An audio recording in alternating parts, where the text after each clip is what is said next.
Hey guys, Naz here with another video. In this video, I'll be going over my infinite heal build for Lapidarist. This is a late and endgame build for anyone who didn't fully read the title, so you have been warned for spoilers. Okay, with that out the way, let's get into this, yeah? Before I go over the arts, I believe it's best we discuss the base skills, as this will give us a better understanding of how I got to this build. Star Treatment is a 70% heal if we critically hit our enemy. This activates on auto attacks and art, so it's a lot of free healing. Beaming Edge gives us a 20% chance to critically hit and increases our critical hit damage by 50 just by having it equipped. This is insanely strong as critical hits are on another multiplier, so increasing the odds of getting this is very welcome.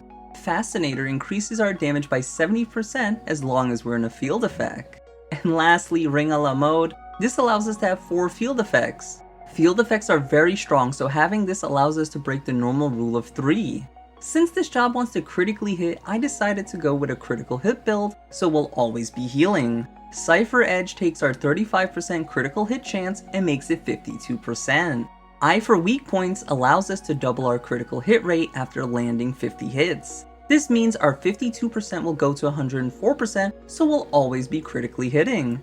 And lastly, Frenzy Combo reduces our art cooldown by 30% when we critically hit. Now that our skills are set up, let's go over our arts. Blessed Edge is a 2-hit attack that heals all allies around us. Rigid Slicer is a 2-hit frontal AOE cleave that slows down enemies' recharge rate. I decided not to use this since debuffs rarely stick on the enemies that matter. Prismatic Ring is our lowest cooldown and a field effect that heals anyone who uses an art inside. Since we heal everyone but ourselves, this will keep us alive. Golden Heart is an AOE buff that increases our recharge rate. And lastly, Vivid Carve didn't make the cut because it's a slow single target attack. The art is nice for chain attacks, but this build wasn't optimized for that. Our master arts will be Aquamine, as this synergizes with Golden Heart and acts as a passive heal. No Love Lost is mostly here because it hits 4 times, meaning each hit can critically hit for a huge burst of healing, and on top of that it refreshes itself.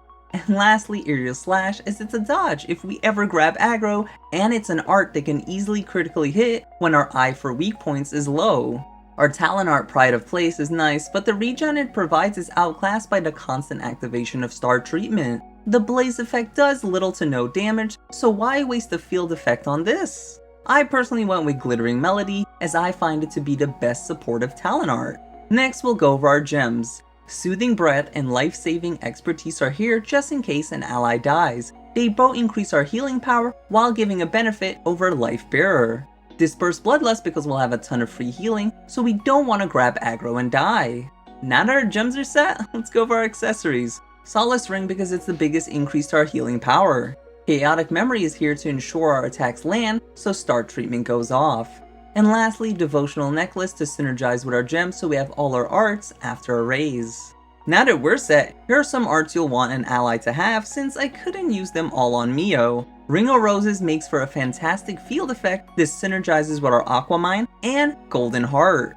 Advanced cooldown helps reduce physical damage our tanks take. Anything else is up to your preference.